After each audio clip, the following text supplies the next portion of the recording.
Hi everyone, welcome to today's tutorial, and in this video I will be showing you one tool, one very easy tool, which is called the move tool. And as the name suggests, the move tool will actually help you to move your shapes around your document like this.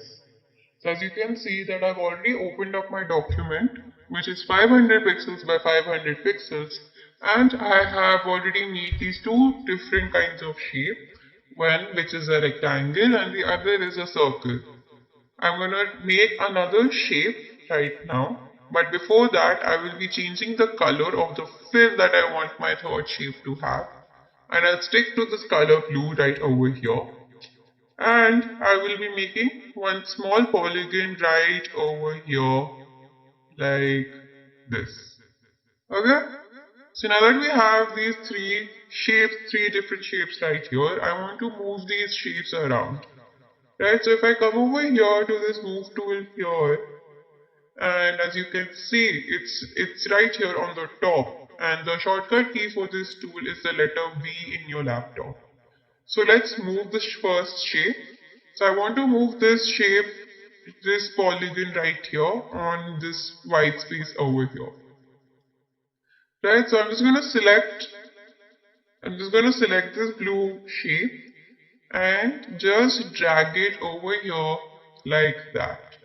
Similarly, I can move this red rectangle right over here like this and move this green circle right here. So you can move your shapes around however you want them to be like that. So another additional thing that I'm also going to show you in this tutorial is that you can also resize your images really easily. So to do that, I'll make sure that I have my move tool selected, and I'll just click on this polygon right here. And for example, I want to resize the shape, right? I want to make this polygon a little bit more bigger.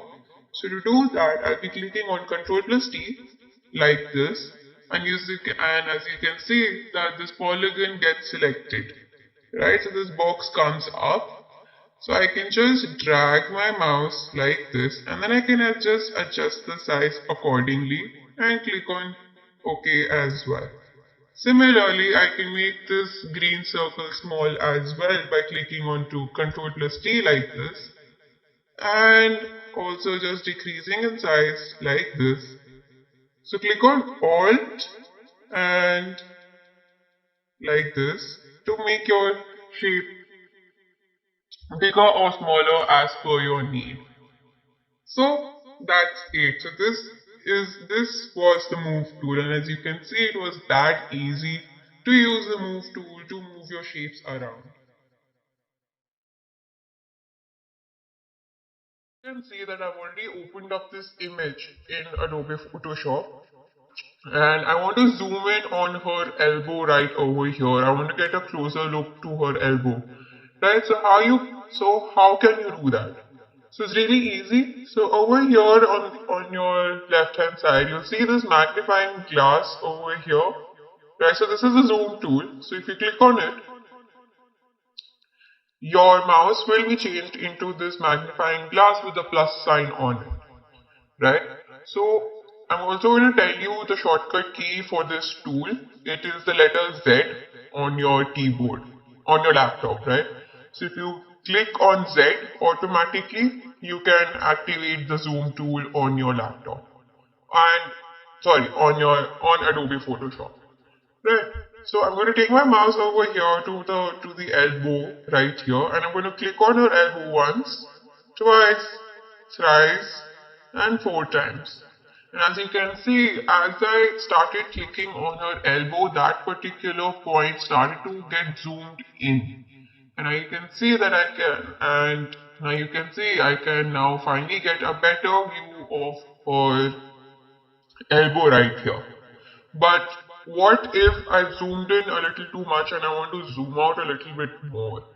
Right? So how can you do that? So there are two ways in which you can do that. Either you come over here, which has this minus magnifying glass with a minus on it. So what it will do is that it is going to help you to zoom out onto your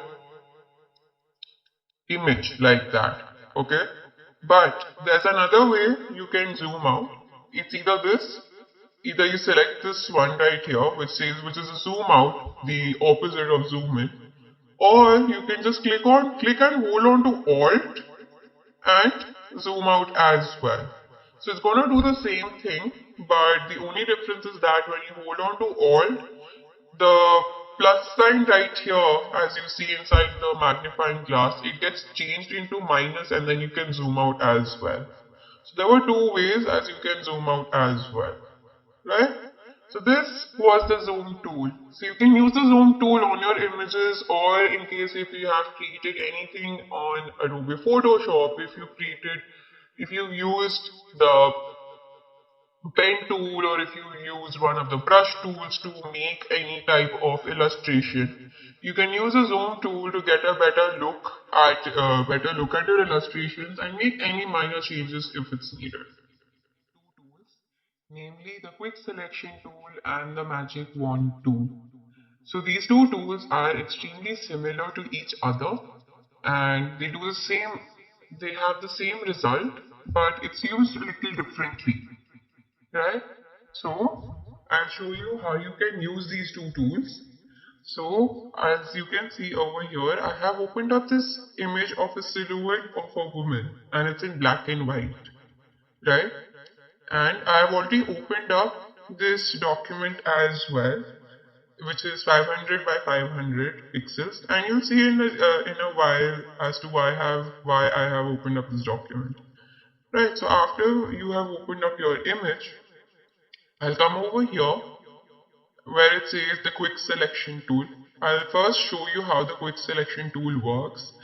So when you have selected this tool, make sure that the brush size is big enough or small enough according to your image, and then you just click on your image like this, and as you can see that the quick selection tool automatically differentiates between the black and the white from this image, and this entire black outline or silhouette has been selected, right?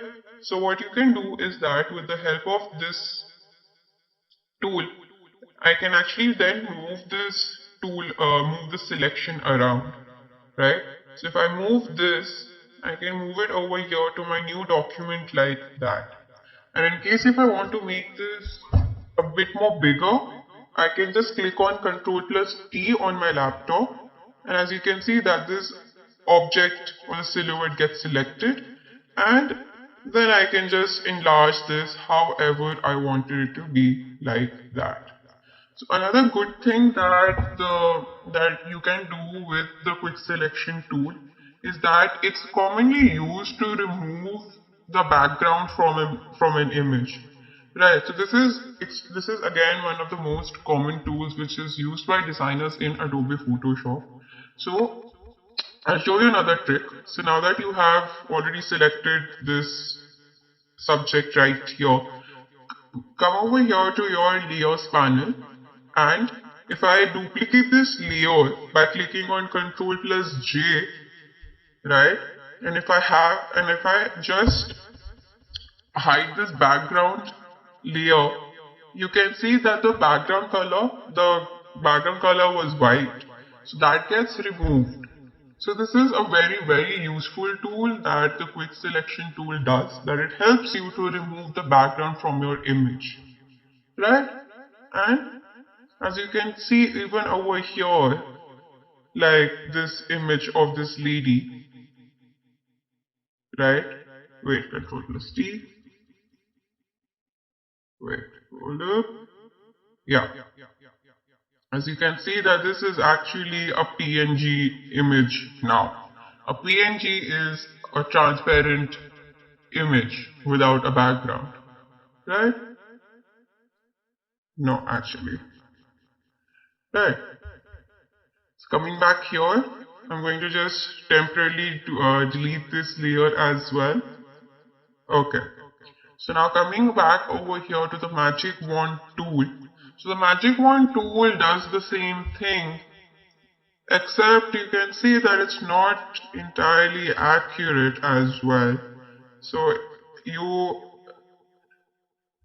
accurate. So especially like if you have an image which has a lot of color in it, then it's preferable that you use the quick selection tool, because with the magic wand tool it doesn't really become very accurate as well, and it becomes a little difficult to choose the entire area, right? So this does the exact same thing, right? So if I duplicate this layer right over here by clicking on Ctrl plus J, it does the same thing. It will remove the background as well. Pretty much accurately, but majority of the designers actually use the quick selection tool. So it was that easy.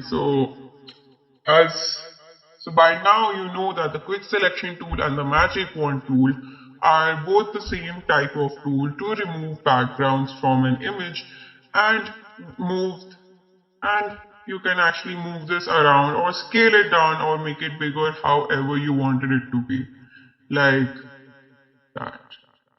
So this is one additional step I'm going to show you all as well. So now that I have also removed my background as well, but I want to add a background color but of a different color.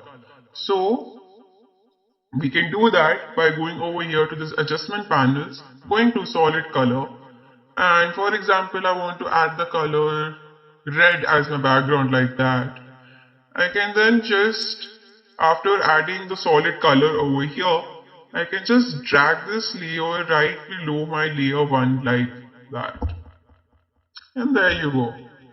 It's that easy to add a background color as well. So that's that.